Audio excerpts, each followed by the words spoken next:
마음을 채우는 가톨릭 콘서트 쉼에 오신 것을 환영합니다. 안녕하십니까? 한창원 프란치스코입니다. 안녕하세요. 김수래 멜라니아입니다. 사람에게는요 6가지 과목이 있다고 합니다. 바로 자기도취, 비판, 절망, 과거지향, 부러움, 질투.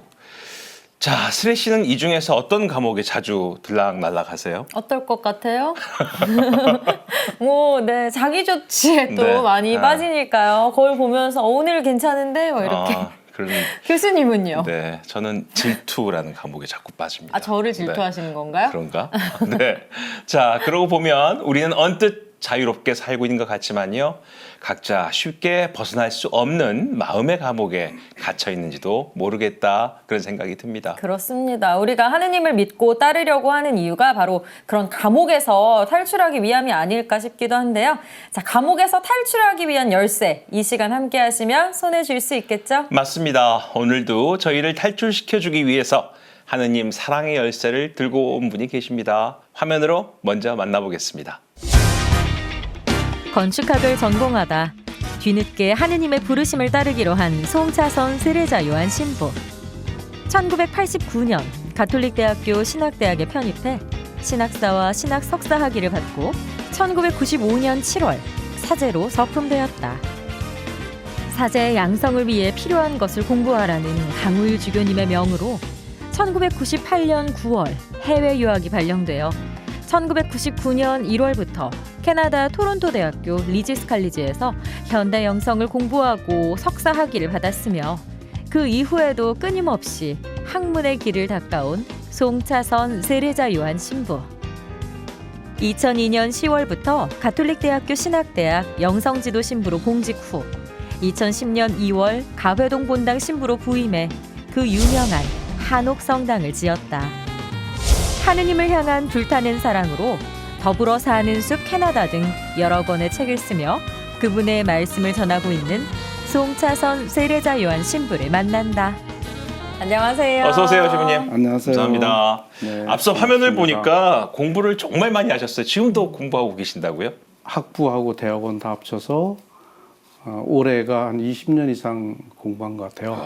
학교는 한 4개 학교 정도를 졸업하거나 뭐 수료하거나 했고, 근데 지금 공부하고 있는 거는 이제 상담 심리학 공부하고 있습니다. 네. 이제 마지막인 것 같아요, 학생으로서는. 네. 네. 근데 이렇게 공부만 하시는 줄 알았더니 그것도 아니고 또 노래도 하시더라고요. 폴리포니 앙상블에서 바리톤을 맡고 계시다고요. 네. 폴리포니 앙상블에서 노래를 하는 거는 제가 음악을 굉장히 좋아하는데, 왜냐하면 음악을 통해서 하나님을 만나기 때문이거든요. 그래서 이제 폴리포니 앙상블에 입단해서 한 10년 가까이 활동을 하다가 한 5년 정도 쉬고요. 그리고 몇 개월 전에 다시 재입단해서 취미 생활로 노래하고 있어요. 자, 그리고 공부도 많이 하시고 또 이렇게 노래도 하시고 네. 또 들어보니 가해동 성당 본당 신부 하실 때 한옥 성당을 지었다고 또 들었습니다. 저는 이제 신학교 들어가기 전에 건축학을 공부를 했어요. 네. 네. 일단 이제 전공을 다 버렸고, 그리고 신학교에 들어갔기 때문에 다시는 건축할 일은 내 생에 없겠다라고 생각하고, 보통 성당을 지으려면 주임 신부를 해야 되는데 이제 신학교에 있으니까 뭐 가해동 성당 뭐 상도 많이 받고 사람들이 다녀오신 분들이 성당 참 예쁘다고 얘기들 많이 하시는데, 그 예쁜 건물이 나오기까지의 과정은 너무 거칠어요. 그래서 내 생에 이제 이렇게 거친 일을 할 일은 없을 거다라고 생각했는데, 주교님이 갑자기 발령을 냈어요. 네. 후배가 전화해가지고 가해동 성당 주임으로 발령 났다고. 그럴 리가 없는데 착오인 줄 알았죠. 그래서 이제 주교님 찾아갔어요. 찾아가지고 주교님 이거 어떻게 된 거예요? 그랬더니 그 가해동 성당 그 붕괴 위험이 있어서 지어야 돼. 근데 왜 제가? 그랬더니 자네 건축 공부했잖아. 주교님 저 건축 안 하려고 신부됐거든요. 그랬더니 그래도 안 배운 것보다 낫잖아. 잠을 갔어요. 순명해요, 순명. 네. 저는 주교님 말 잘 듣거든요. 네, 알겠습니다. 그래서 이제 가해동 성당을 짓게 되었죠. 또 그때의 경험을 또 책으로도 내셨다고요. 네. 우리 동창 신부님들 중에서도 성당 짓는 신부님들 몇 분 성당을 지었던 신부님들도 계시고, 또 선배 신부님, 성당 짓는 신부님들 얘기 들어보면 성당은 내가 짓는 게 아닌 것 같아. 하느님께서 지어주시는 거야. 그게 무슨 말인지 못 알아들었는데 제가 가요동 성당을 지으면서 아, 맞구나. 그 말이 맞구나. 왜냐하면 이 하느님이 빠지면 설명이 안 되는 일들이 너무나 많이 일어나는 거예요. 예. 그래서 사람들이 재밌어 하는구나, 이 얘기를 이제 알았죠. 예, 그랬더니 사람들이 그러는 거예요. 이 재밌는 얘기를 그냥 혼자만 가지고 있지 말고 좀 기록에 좀 남겨라. 그래서 그냥 떠밀려서 처음에는 이제 제목을 하느님이 빠지면 설명이 안 되는 이야기 이제 이렇게 제목을 달려고 했었어요. 그런데 하느님 얘기 들어가면 신자들이 아닌 사람들은 관심이 없잖아요. 네. 근데 가야동 성당 이야기 이렇게 해야 되면 가야동은 좀 알려졌어요. 왜냐하면 김태희하고 비가 결혼하는 바람에 유명해졌죠. 유명해졌어요. 그래서 좀 알려졌으니까 네. 그 가야동 성당 이야기하면 이게 뭐지 할 수는 있잖아요. 그래서 제목을 가야동 성당 이야기로 했어요. 그 책 말고도 책을 여러 권 내셨더라고요. 네, 뭐 여러 권까지는 아니고 5권 냈는데 처음에는 이제 제가 유학 갔다 와서 캐나다에서 공부를 했기 때문에 네. 캐나다하고 한국하고 비교하면서 쓴 책이 있어요. 더불어 사는 숲 캐나다. 이게 이제 제일 먼저 쓴 책이고 두 번째 쓴 게 이제 화해와 치유 이거를 썼죠. 오늘 소개해 주실 네. 화해치유. 그리고 요거 이제 후속편으로 자유로운 영혼을 위하여 썼고 샘터에서 곱게 늙기라는 제목의 책을 냈는데 그거는 문광부에서 우수도서로 지정을 해줬어요. 네. 2018년도에. 그래서 지금은 뭐 꾸준하게 읽히고 있고 그리고 이제 마지막으로 쓴 게 가요동 성당 이야기. 그래서 뭐 5권밖에 안 됩니다. 네, 오늘 소개하실 화해와 치유에 대해서도 소개 부탁드릴게요. 상처 없는 사람이 아무도 없죠. 누구나 크고 작은 상처가 다 있는데 그 상처 때문에 내가 괴롭거나 주변 사람을 굉장히 괴롭히게 하는 경우에는 이걸 어떻게 해결을 해야 되겠죠. 그런데 이제 상처가 해결되기 위해서 나에게 상처 준 대상이 있어야 되고 그 대상과 화해가 되면 내 안의 상처는 아마 이제 치유가 될 거라고 생각이 듭니다. 그런데 나에게 상처 준 그 대상을 외부에서 찾는다는 거죠. 그런데 제가 묵상을 해보니까 대부분의 경우는 외부에 있는 것이 아니라 내 안에 있더라고요. 네, 나의 문제였었어요. 내가 나에게 상처 준 경우가 사실 대부분입니다. 근데 그것이 인지가 안 되어서 그런 거죠. 그래서 외부 탓으로 계속 돌리고 있는 것이죠. 내 자신을 봐야 되겠다. 그래서 나하고 먼저 화해가 되면 그러면 내가 치유가 일어나고 내가 편안하니까 세상이 다 편안하죠. 먼저 나부터 화해를 하자. 그런 취지에서 이제 화해와 치유라는 주제로 책을 쓰게 됐죠.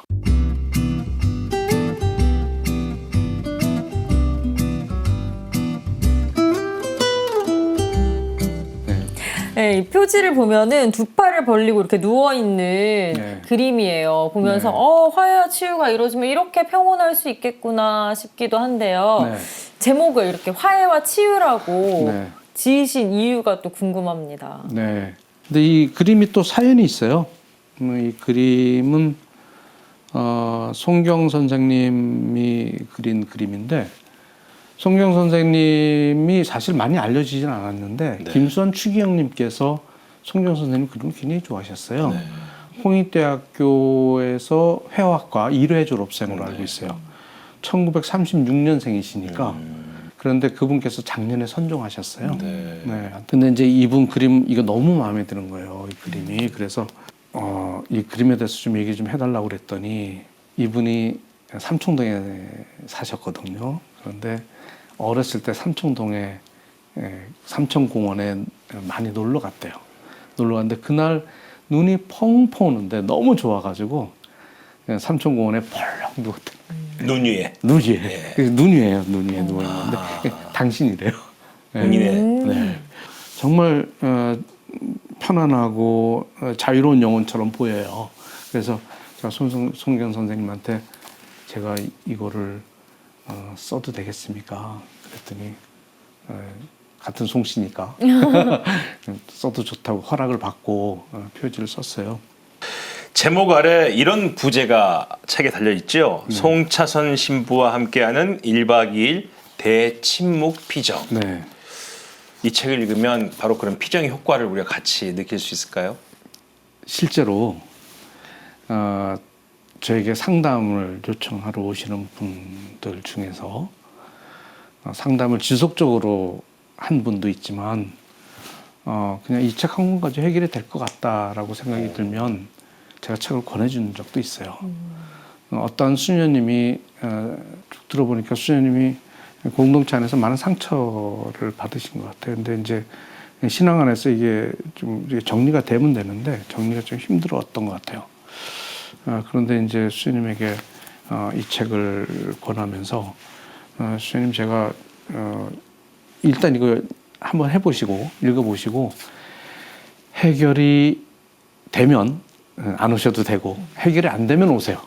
그러면 제가 그때부터 상담해 드릴게요. 이랬어요. 안 오셨어요. 해결이 됐다는 거죠. 네. 그런데 이제 이거 사실 1박 2일 피정하도록 만들어진 배경이 있습니다. 신학생들이 방학 마치고 돌아오면 개학 피정을 하거든요. 근데 그 개학 피정을 할 때는 신학교 교수 신부님들이 돌아가면서 이제 피정 지도를 해요. 근데 제 차례가 왔어요. 그래서 제가 신학생들 이제 피정 지도를 하는데 주제가 이거였었어요, 사실은.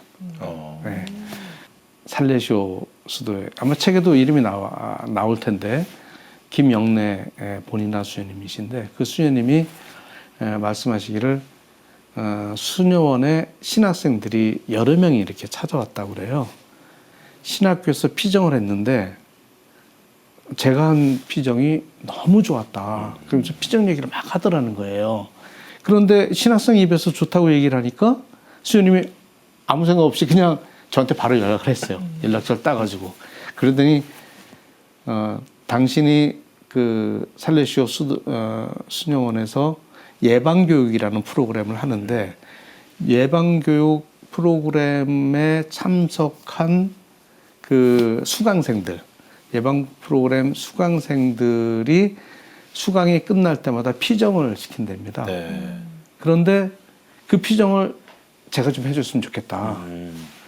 아니 여기 뭐 신학생들하고 같이 지내면서 할 일도 있는데 내가 왜 여기 일을 매번 해줘야 되냐고 그랬더니 그럼 신부님 부탁이 있는데요.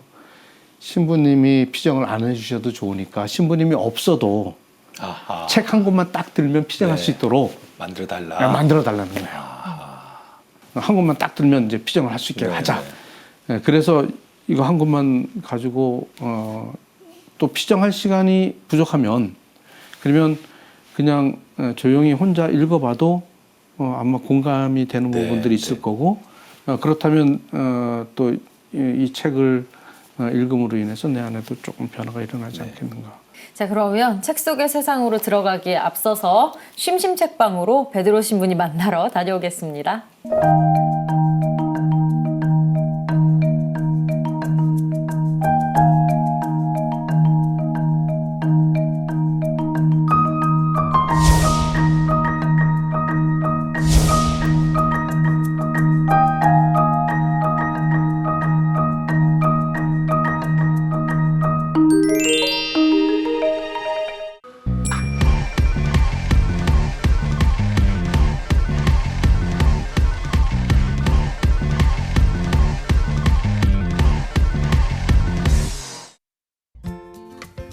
세상에서 가장 어렵고도 힘든 일, 바로 인간관계가 아닐까 싶습니다. 내 마음과는 다르게 받아들이는 사람들 때문에 상처받고 또 나 또한 누군가에게 상처를 주며 우리는 매일매일을 살아갑니다. 그래서 가끔은 아무도 만나지 않고 혼자만의 시간을 꿈꾸기도 하는데요. 바쁜 일상 때문에 제대로 치료받지도 못한 채 매일 똑같은 상처를 안고 사는 사람들이라면 오늘 이 책을 주목해 보시죠. 가회동 본당에서 사목하고 있는 송차선 신부님이 이전 소임지인 신학교에서 신학생들을 대상으로 피정 강의한 내용을 엮은 책인 화해와 치유. 처음에는 신학생만을 대상으로 했지만 신부님의 강의가 좋다고 소문이 나면서 학교 밖에서도 피정 지도 요청이 쇄도했다고 하는데요. 그러다가 안식년을 맞아 저자 신부님께서 외국으로 가게 되자 이를 안타까워하던 이들이 그 내용을 책으로 엮기를 원해 세상의 빛을 보게 되었답니다. 저자 신부님께서는 사람들이 인간관계 때문에 힘들어하는 것의 근본 원인은 자신과 화해를 하지 못하는 데 있다고 말씀하시면서 그 방법으로 피정을 권하고 있는데요. 책 속에는 묵상의 순서부터 준비, 그리고 자신과 화해하는 방법과 그로 인해 일어나는 변화까지 자세히 담겨 있습니다. 성직자, 수도자, 신자들이 자신들의 영신 생활에 필요한 결정이나 새로운 쇄신을 위해 일정 기간 동안 일상적인 생활의 모든 업무에서 벗어나 묵상, 성찰, 기도 등을 하는 걸 피정이라고 하죠. 그렇다면 피정은 언제부터 시작됐을까요? 기록에 따르면 피정은 그리스도교 훨씬 전부터 있었지만 예수 그리스도가 광야에서 40일간 단식하면서 기도하였던 일을 예수님의 제자들이 본뜨게 되면서 본격적으로 시작되었다고 합니다. 그 뒤 성 이냐시오 로욜라가 영신 수련에서 실제적인 피정의 방법을 제시했고요. 성 프란치스코 살레시오와 성 빈첸시오 아 바오로 등이 피정의 강력한 옹호자가 되었죠. 피정이 교회의 정식 인가를 받은 것은 1548년 교황 바오로 3세 때였다는데요. 17세기에 들어서면서부터는 피정을 원하는 사람들이 얼마 동안 머무르면서 지도자의 지도를 받을 수 있는 피정의 집이 생겨났고요. 1922년 교황 비오 11세는 성 이냐시오 로일라를 피정의 주보성인으로 선포하기도 했습니다. 일반적인 피정의 방법은 침묵 속에서의 묵상, 성찰, 기도와 강의 등으로 이루어지는데요. 사람들은 복잡한 세상으로부터 벗어나 오로지 자신과의 만남, 그리고 이미 내 안에 계신 하느님과의 만남을 가질 수 있습니다. 우리를 괴롭히고 고통스럽게 하는 원인은 외부에서 오는 것이 아니라 자기 내부에서 비롯되는 것입니다. 내가 정신적으로나 영성적으로 건강하면 외적 조건들은 아무런 문제가 되지 않습니다. 반면에 내면이 건강하지 않으면 고통의 원인을 끊임없이 외부 탓으로 돌리며 자신을 괴롭히게 되지요. 정신적, 영성적 건강을 위해서는 자신의 문제가 무엇인지 정확히 볼 수 있어야 합니다. 인간은 하느님이 아니고 누구나 불완전하기 때문에 문제가 없는 사람은 없습니다. 도리어 스스로 문제가 없다고 생각하는 사람이 문제 있는 환자이기 쉽지요. 그런 사람은 자신을 합리화하고 정당화하면서 스스로 문제가 없다고 생각합니다. 그래서 진짜 정신병자는 병원에 데려가기 힘든 법이랍니다. 정신적으로 건강한 사람일수록 자신이 문제가 있는 것은 아닌지 의심하면서 혹시 문제가 있다면 치유받고 싶어 합니다.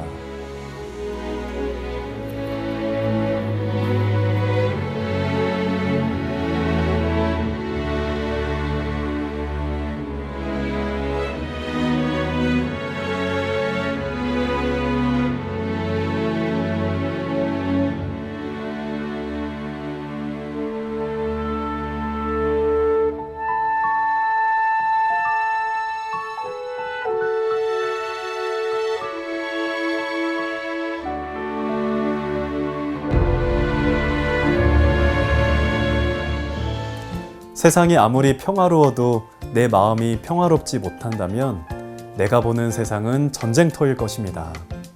때문에 오늘 함께한 책에서도 무엇보다 내 마음과 화해하고 내 마음의 상처를 먼저 치유하라고 말하고 있는데요. 바쁘시겠지만 언젠가 꼭 한번 혼자만의 피정을 다녀오시기를 권유드립니다. 그때 오늘 함께한 책을 갖고 가셔도 좋겠죠. 신부님, 질문이 있는데요. 신부님께서도 말씀하셨지만 나 자신을 용서하는 일이 제일 어려운 일인 것 같습니다. 나 자신을 용서하고 화해하려면 제일 먼저 어떤 일부터 해야 할까요? 궁금합니다. 알려주세요. 네, 나 자신을 용서하려면 어떤 일부터 먼저 해야 할까요? 점진적 둔감법이라는 치료 방법이 있어요. 점진적 둔감법. 둔감시키는 거예요. 점점. 그럼 어떻게 되는가? 나에게 상처 줬던 것을 그 대상에 내 자신을 노출시키는 거예요. 점차적으로. 저는 그 방법을 썼던 것 같아요. 제 자신에게 있어서. 보통 아프잖아요. 네. 그러면 제일 먼저 하는 게 방어 기제입니다. 딱 방어하죠. 여러 가지 방어 기제를 써요. 그 방어 기제 중에 여러 가지 중에 하나는 회피, 아니면 다른데 전이, 뭐 여러 가지 방법을 써요. 그런데 그것은 뭐 궁극적인 해결 방법이 아닌 것 같고요. 그러면 이제 내가 아팠던 것들이 이제 점점 둔감화되는 거죠. 둔감화되면서 그렇게 부족했던 내 자신을 이제 받아들이게 되는 거예요. 근데 그건 이제 묵상을 통해서. 묵상을 통해서 하느님을 만나면 다 해결이 되더라고요. 네. 그럴 때 내가 나를 사랑할 수 있는 기회가 되는 거죠. 왜? 이러한 나를 받아들이는 게 사랑이잖아요. 이렇게 부족하고 못났지만, 이렇게 부족하고 못난 내 자신을 받아들이는. 근데 이런 체험들을 어떻게 할 수 있는가? 하나님께서 나를 사랑하실 때에는 네. 내가 잘나서 사랑하는 거 아니거든요. 부족하기 때문에, 부족함에도 불구하고 그분께서 나를 받아들이시는 그런 체험이 있기 때문에 하나님의 사랑이 그런 거잖아요. 저도 내 자신의 부족한 것을 받아들이는 거죠. 그게 나를 사랑하는 거죠. 네, 그래서 오히려 이렇게 내가 무엇을 잘못하거나 실수하거나 했을 때 나를 사랑할 수 있는 기회 또 주어졌구나.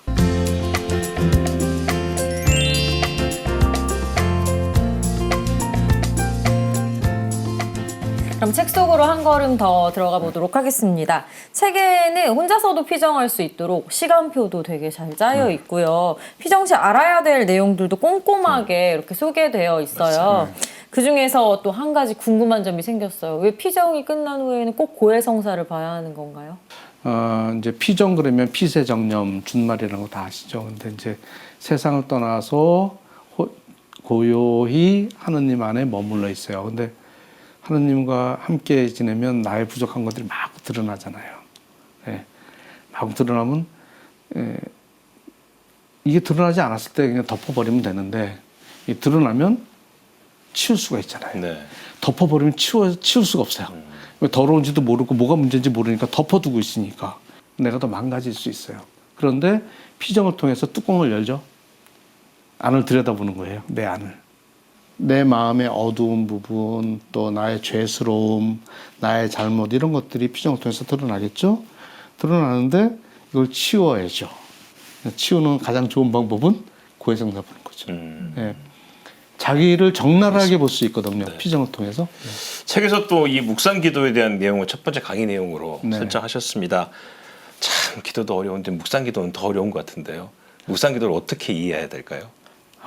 근데 제가 약간 쇼크를 받은 것 중에 하나가 신자들이 묵상하는 거를 배우지 못했다는 거예요. 어느 누구에게도. 사람들에게 묵상하는 법을 좀 가르쳐 줘야 되겠다. 그래서 제가 한 것이 있어요. 뭐냐면 전신자들에게 한꺼번에 다 할 수는 없으니까 25명이나 20명씩 이렇게 잘라가지고 대치묵피정을 본당에서 시켰습니다. 독방을 줬어요. 20명이 독방을 어떻게 가지고 있죠? 성당에 독방이 20개나 25개나 있어요? 없죠. 없죠. 네. 1인용 텐트 쳤어요. 성당 마당에 아니요. 강당에다가. 강당에다가요. 강당 교실역에도 1인용 텐트. 물론 남녀 구분해서. 철저하게 침묵을 지키면서 여러분 개개인이 각자가 하느님을 직면해라 하면서 묵상하는 법을 가르쳐 줬어요. 시간은 얼마나 두셨어요? 1박 2일. 죽음이다. 저는 못 견딜 것 같은데. 그래서 와. 금요일 날 저녁에 퇴근하고 오잖아요. 예. 그럼 저녁부터 시작하는 거예요. 아하. 토요일 날까지 1박 2일 야. 텐트 치고 대침묵. 근데 기도는 하면서 배우는 거거든요. 네. 책으로 배우는 게 아니에요. 내가 해봐야 돼요. 묵상 기도도 내가 하면서 배우는 거예요. 그래서 이제 어쨌든 뭐 여기서는 두 분 제가 실습을 시켜드리기엔 좀 그렇고 저희도 좀 1박 고민하겠습니다. 2일 있을 수는 없으니까요. 대침묵은 어떤 걸 대침묵이라고? 네, 그래서 이제 요거를 이제 묵상 기도하고 연관시켜서 제가 설명 좀 드릴게요. 기도는 여러 가지 단계가 있죠. 무엇이 더 좋다 나쁘다가 아니고, 근데 여러분들에게 보통 신자들에게 기도가 뭐예요?라고 물어보면 뭐 기도하긴 하는데 정의를 해보세요. 그러면 뭐 우물쭈물하죠. 근데 이제 가장 쉽게 대답하는 게 하나님과의 만남이다. 맞죠? 만남이에요. 그런데 조금 더 발전하면 만나서 끝난 게 아니잖아요. 만나서 아무 얘기가 없으면 제가 교수님인지 몰라요. 그렇죠. 네, 대화해야 되죠. 그래서 기도는 하나님과 대화다, 맞습니다. 그런데 대화는 일방적으로 이야기하면 대화가 아니에요. 들을 줄 알아야 됩니다. 근데 우리는 들을 줄 몰라요. 하나님과의 만남, 하나님과 대화를 나눠야 되는데 하나님에게 우리가 일방적으로 얘기만 하고 있는 거예요. 이거 해주세요, 저거 해주세요, 묵주기도 하고 일방적으로 내가 얘기하고 있어요. 묵상이 바로 듣는 기도입니다. 어떻게 듣는가? 내 마음으로 듣는 거죠. 네. 내 마음으로 듣기 위해서 내 마음이 고요해야 돼요. 그게 대침묵입니다. 소침묵은 단지 말하지 않는 거예요. 제가 말하는 동안 두 분은 소침묵을 지키고 있어요. 근데 잠깐 딴 생각 하셨죠? 많이 하죠. 많이 하죠? 네. 그러면 대침묵이 깨진 거예요. 네. 소침묵은 단지 말하지 않고 소리내지 않는 것을 소침묵이라고 합니다. 근데 소침묵은 대침묵의 전제예요. 소침묵이 유지가 되어야 대침묵이 됩니다. 그런데 소침묵을 하고 있다고 해서 대침묵을 하고 있다라고 말할 수 없어요. 왜? 머리가 복잡하고 오만 생각들이 다 왔다 갔다 하기 때문에 네. 이건 대침묵이 아닙니다. 대침묵은 오로지 아무 생각 없이 완전히 비운 상태에서 하느님과 만날 수 있는 그런 조건의 상태를 만드는 것, 이것이 바로 대침묵입니다. 그 대침묵이 이제 내적 침묵인 건가요? 그렇죠. 네. 묵상 기도를 할 때는 1시간을 꼭 채워야 한다고 하셨습니다. 그 이유가 따로 있습니까? 제가 신학생들 1, 2학년들 담당을 했어요. 1, 2학년들 담당을 하면서 신학생들에게 묵상하는 법을 또 알려주죠. 알려주는데 저는 처음에 익숙치 않으니까 30분을 줍니다. 미동도 안 하고 30분 앉아 있는 거 쉬운 일이 아니에요. 특히 젊은이들, 활동을 많이 하던 젊은이들이 30분 앉아서 묵상하라 그러면 쉬운 일이 아니거든요. 그래도 30분 지켜라. 그런데 이제 고학년이 되면 1시간씩 하도록 요구를 합니다. 그런데 왜 시간을 정해놓고 하냐면 이건 하나님과 약속이거든요. 주님, 제가 30분 오롯이 주님께 바치겠습니다. 아니면 1시간은 주님께 오롯이 바치겠습니다. 주님께 약속하는 거예요. 그런데 묵상이 잘 안 되다가도 2, 3분 남겨놓고 막 감동이 오기도 하거든요. 근데 묵상 안 된다고 2, 3분 남았다고 에이 틀렸어 그러고 일어나 버리면 그 좋은 찬스를 놓칠 수 있다는 거예요. 마지막에 떠오르기도 하니까 그래서 내가 주님과 약속한 그 시간은 딱 지키면서 묵상을 해라 이렇게. 근데 그게 1시간이라고 말씀드립니다. 네. 또 그리고 묵상을 통해서 무언가를 얻으려는 목표를 세우지 말라고도 하셨어요. 네. 목표를 세운다는 것은 내가 주도하겠다는 거예요. 네. 근데 목표를 놓아버려야 그래야 그분께서 일을 하셔요. 아, 그러니까 기도는 수동적으로 하는 겁니다. 능동적으로 하는 게 아니에요. 그러니까 묵상이라는 것은 듣는 거죠. 네. 들어야죠. 들어야 되는데 내가 일방적으로 또 이야기하고 있는 거와 똑같은 거예요. 그래서 제가 묵상은 수동적으로 하는 것이고 그래서 어떤 목적을 가지고 하지 말고 그냥 빈 마음으로 말씀을 있는 그대로 대하라 이렇게 말씀드립니다. 지금까지 신부님 말씀해 주신 내용, 책 속에서 관련 내용이 있어서 제가 낭독해 드리겠습니다. 네.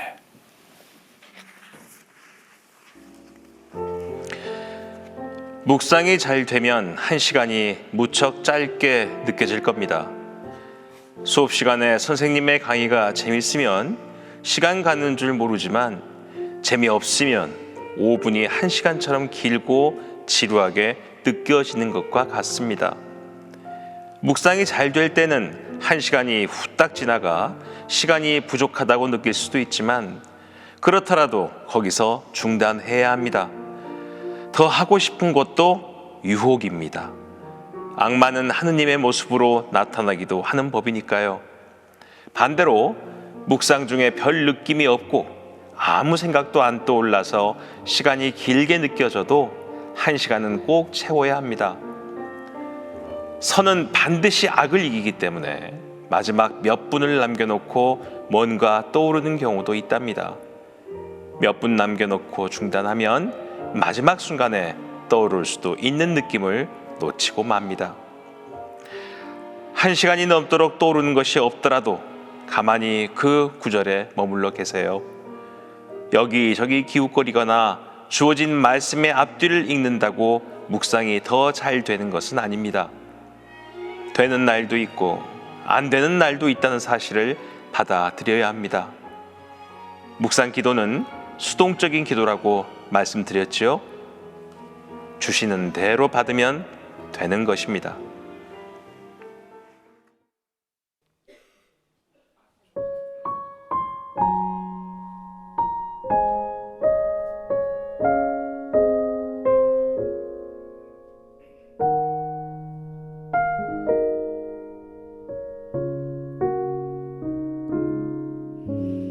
내가 너와 항상 함께 있단다.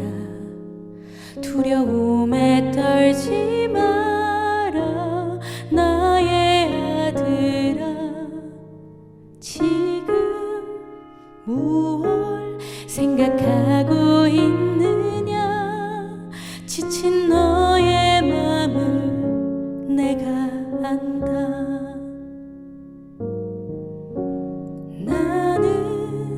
너의 슬픔 하나까지도 기억하고 있단다. 내게 기대라.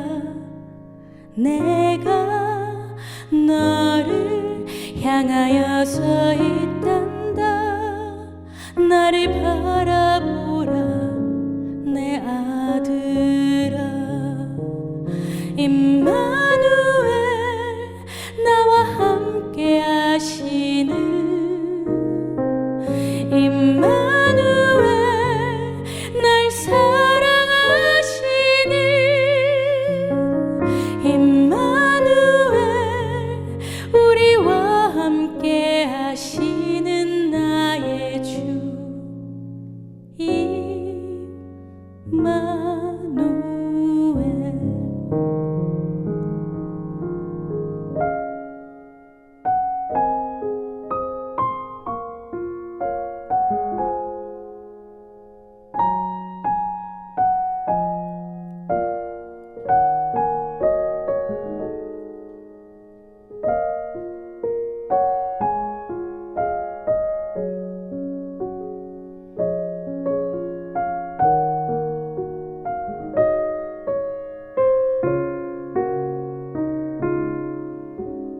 나는 너의 슬픔 하나까지도 기억하고 있단다.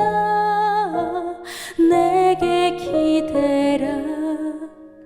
내가 너를 향하여 서 있단다. 나를 바라보라 내 아들아. 임마누엘 나와 함께 하시는 임마누엘 날 사랑하시는 임마누엘 우리와 함께 하시는 나의 주 임마누엘.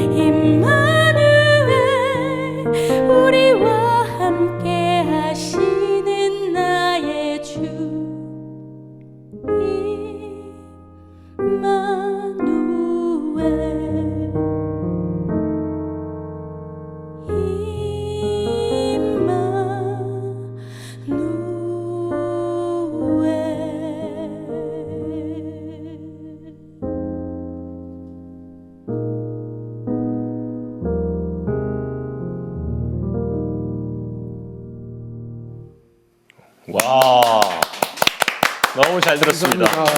너무 잘 들었습니다. 음란을 잘 들었습니다. 네, 이하영 베로니카의 노래였는데요. 네. 아영 씨는 또 찬양사도로 활동하고 또 일상도 살아가다 보면 아, 나 피정하고 싶다 이런 생각 들 때는 있지 않으실까요? 오늘 신부님 말씀을 들으니까 정말 대치목 피정을 하고 싶은 생각이 네. 불끈불끈 솟아오르고 네. 있습니다. 네, 순간순간 저희가 말이 필요 없는데 너무 때로는 또 너무 많은 말을 해서 그 말로 인해서 상처도 받을 때도 있잖아요. 그래서 한번 진짜 책으로 통해서 대치목 피정을 해보고 싶습니다. 그 피정 시간에 아영 씨도 본인 자신과 화해하고 싶은 그런 마음이 들 때가 있어요? 아, 네. 그 화해를 하려면 저 자신을 바라봐야 된다고 했는데 아직 제 자신을 똑바로 볼 수 있는 용기가 좀 부족한 것 같아요. 네. 네. 제가 코멘트를 조금 달면 네. 그래서 누군가가 도와주면 굉장히 편안하게 할 수 있어요. 그래서 제가 두 가지 방법 말씀드렸는데 전문성을 가진 분에게 도움을 받거나 아니면 이제 하나님을 만나는 방법. 근데 이제 전자 누군가 조금만 도와주면 이렇게 자기 상처 안으로 들어가기를 힘들어하죠 사람들이. 근데 이제 조금씩 이렇게 누군가가 도와주면 좋은 효과를 볼 수 있을 겁니다. 감사합니다. 네, 이하영 베로니카의 무대는 잠시 후에 또 만나보실 수 있으니까요. 끝까지 함께 해주세요. 고맙습니다. 고맙습니다. 감사합니다. 신부님, 이제 두 번째 강의가 이어집니다. 누군가를 미워하고 싫어하는 것도 사실은 상대방의 모습에서 나를 발견하기 때문이다. 이렇게 말씀하셨어요. 네. 그거는 우리가 이제 조금만 성찰해 보면 금방 알 수 있을 것 같아요. 네. 뭐 한 가지 예를 들자면 내가 뭔가를 확 자랑하고 싶은데 겸손해야지 하고 이렇게 누르고 있단 말이에요. 억압하고 있는데 저쪽에서 막 자랑을 해. 근데 화가 막 나는 거예요. 근데 왜 누르고 있다는 얘기는 뭐냐면 내가 내 자신을 좀 이렇게 자제하고 있지만 내 안에 있다는 거잖아요. 근데 감추고 싶은데 드러냈잖아요. 네. 그러니까 그 사람을 통해서 내 모습 본 거죠, 사실은. 그래서 좀 자신을 믿거나 이렇게 볼 수 있는 거예요. 그래서 이웃은 나를 보는 거울입니다, 사실은. 그래서 우리 관계 속에서 내가 싫어할 때는 이유가 있는 것인데 가만히 성찰해 보면 그게 내 모습이구나를 알 수 있죠.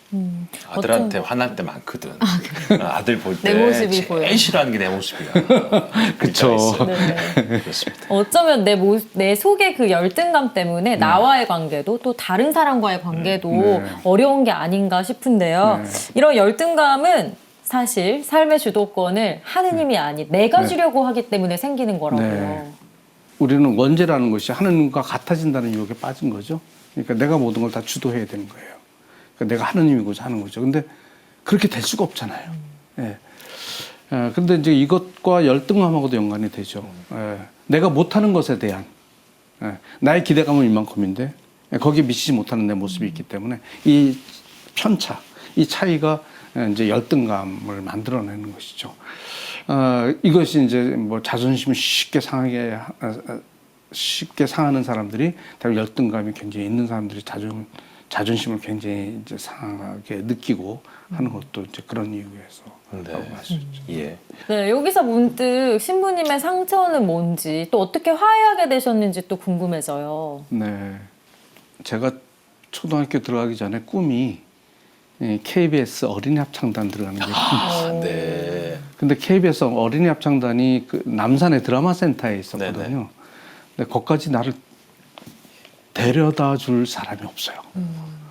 그리고 집안이 그렇게 넉넉하지 않았기 때문에 그래서 그래도 집안이 좀 경제 여유가 있어야 그런 데서 활동할 수 있는 거죠. 그래서 상처가 됐어요. 그 이후에도 크고 작은 상처들이 많이 있었죠. 많이 있었는데 그것이 제 안에서 해결이 됐기 때문에 그렇기 때문에 사실 이런 책을 쓸 수가 있는 것이죠. 네. 제 체험이 없이 이런 책이 나올 수가 없는 거죠. 네.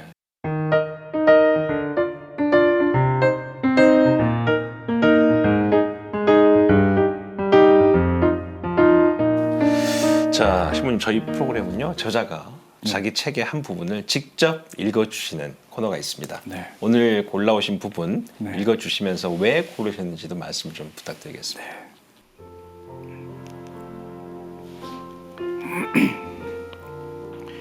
인간은 인간이어야 하고 하느님은 하느님이어야 합니다.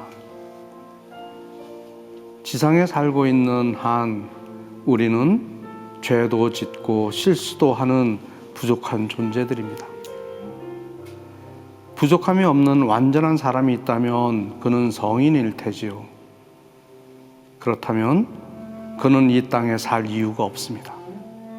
성인들처럼 하늘나라로 갈 채비를 차려야지요. 이 땅은 부족하고 결핍된 존재들이 모여 있는 곳이며 완성을 향한 여정에 있는 인간 존재들이 살아가는 곳이기에 이 땅에 살고 있는 나 자신의 부족함을 인정해야 합니다. 그것만이 죄에서 벗어나는 길입니다. 나의 부족함을 인정하고 수용하고 나면 나와 별반 다르지 않은 타인의 부족함도 인정하고 수용할 수 있게 됩니다. 그래서 상대방에 대한 기대치가 낮아지게 되지요. 앞에서 말했듯이 원수는 절대 멀리서 생기지 않습니다. 가까운 사이일수록 서로에 대한 기대가 높기 때문이지요. 내가 어떻게 나한테 이럴 수 있느냐고요? 왜 그럴 수가 없습니까? 내가 완전하지 않은 것처럼 그도 완전하지 않은 존재입니다. 내가 잘못할 수 있듯이 그도 잘못할 수 있습니다. 그렇기 때문에 우리는 기대를 낮추어야 합니다. 묵상을 깊이 하다 보면 그릇된 기대감은 죄의 뿌리에서 비롯되었다는 것을 알게 됩니다. 죄의 뿌리를 깨달으면 열등감에서 해방될 수가 있습니다. 네, 왜 이 부분을 고르셨어요? 성덕에 나아가는 길 중에서 이제 겸손이라는 덕목이 가장 큰 덕목이라고 생각이 들어요. 근데 우리 자신은 늘 하느님처럼 내 자신을 자꾸 이렇게 높이려고 하는 것들이 있죠. 이런 것들이 그렇지 못한 나의 모습 보면서 이제 느껴지는 것이 이제 열등감인데, 이런 것들이 누구에게나 다 있는 것이기 때문에 모두에게 다 해당되는 얘기가 되겠다 싶어서 이 부분을 한번 따와봤습니다. 신부님, 자존심과 자긍심 차이가 어디 있습니까? 네, 사실 그 자존심이라는 것은 자긍심이라고 제가 표현을 했습니다만은 자존감 이렇게 표현하기도 합니다. 자존심하고는 조금 차이가 있는 거죠. 자존심이라고 했을 때는 내가 설정한 나의 모습과 현실의 나의 모습 사이에서 이 괴리감을 느낄 때 느끼는 것이 이제 자존심이 되는 것이고요. 자존감, 에스팀이라고 얘기하는 것은 나의 있는 모습을 그대로 바라다 볼 줄 아는 사람. 네. 자존감이 높아야 된다라는 얘기 들어보셨잖아요. 네, 이제 같은 개념이지만 저는 이제 자긍심이라고 표현을 한 겁니다. 네. 네.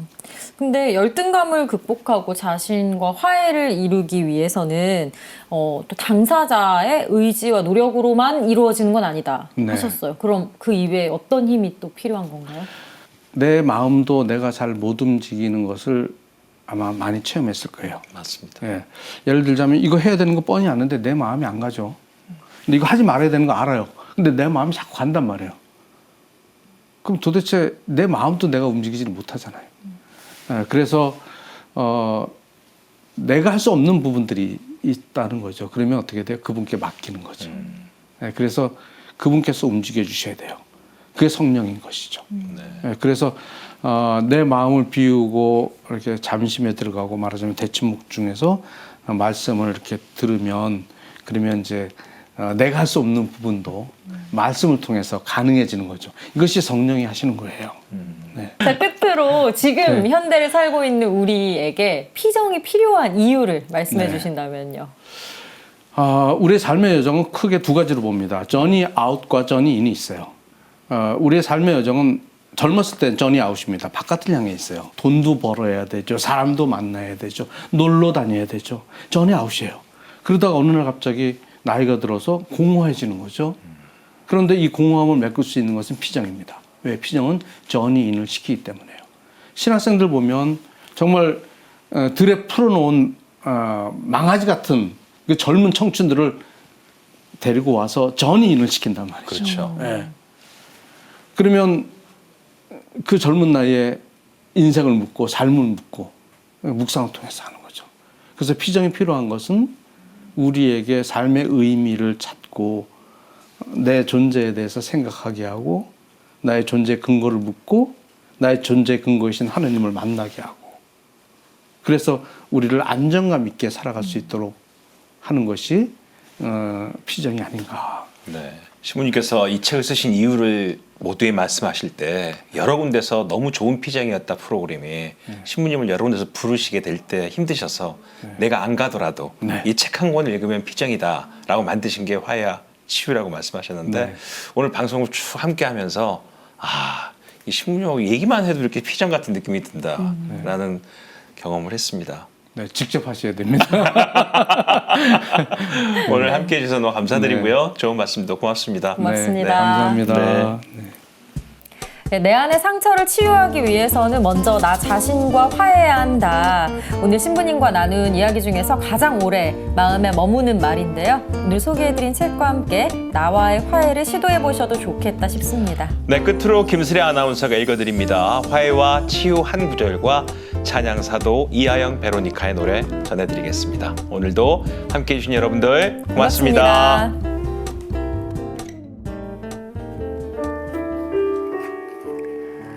홀로 고요히 하느님과 머물러 있을 때 비로소 참으로 쉰다는 것이 무엇인지 느껴집니다. 주님과 함께 조용히 머물러 있는 것. 그것이야말로 최고의 휴식이라는 사실은 아무리 말로 해봐야 부족하고 실제로 체험해봐야 알 수 있는 것이랍니다. 혼자 있는 시간이 부족한 현대인들에게 더욱 필요한 시간일 것입니다. 그러한 특별한 시간을 마련할 수 있다면 주님 안에서 자신과 화해하는 좋은 체험도 가능하리라 기대합니다.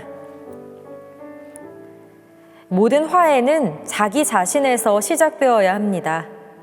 자신과 화해하지 않으면 내가 나를 괴롭힐 뿐 아니라 남까지 괴롭힙니다.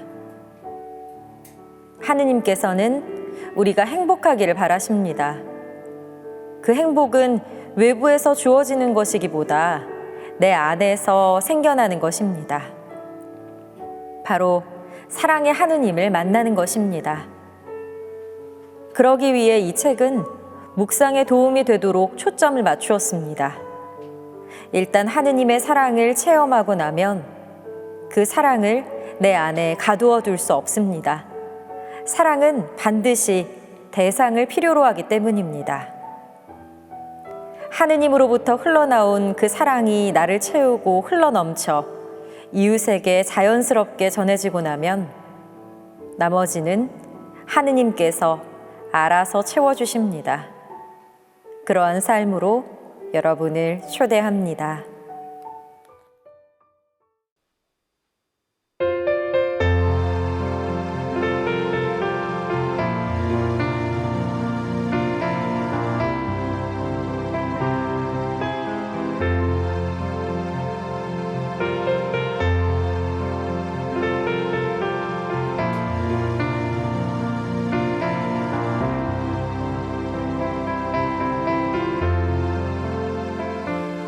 여러 감정들로 얼룩진 보잘것없는 내 마음에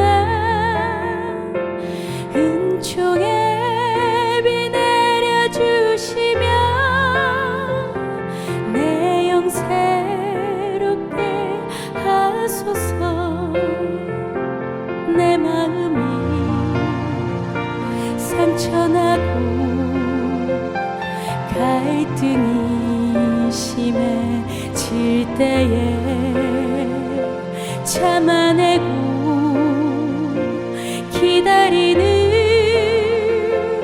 인내의 열매 맺게 하소서. 주님은 자비로우시며 등불이 오니 오 주여 자유와 평화 주시고 저의 영혼을 구하소서.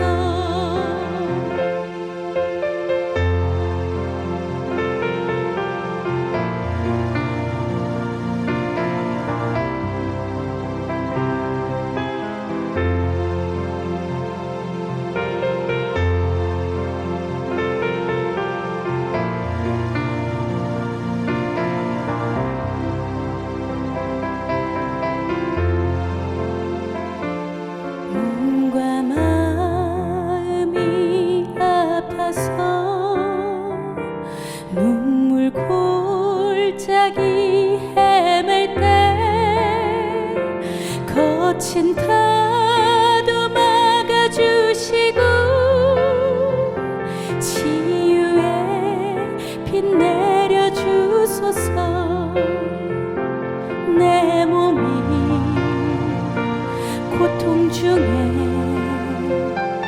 아파하고 있을 때에 참아내고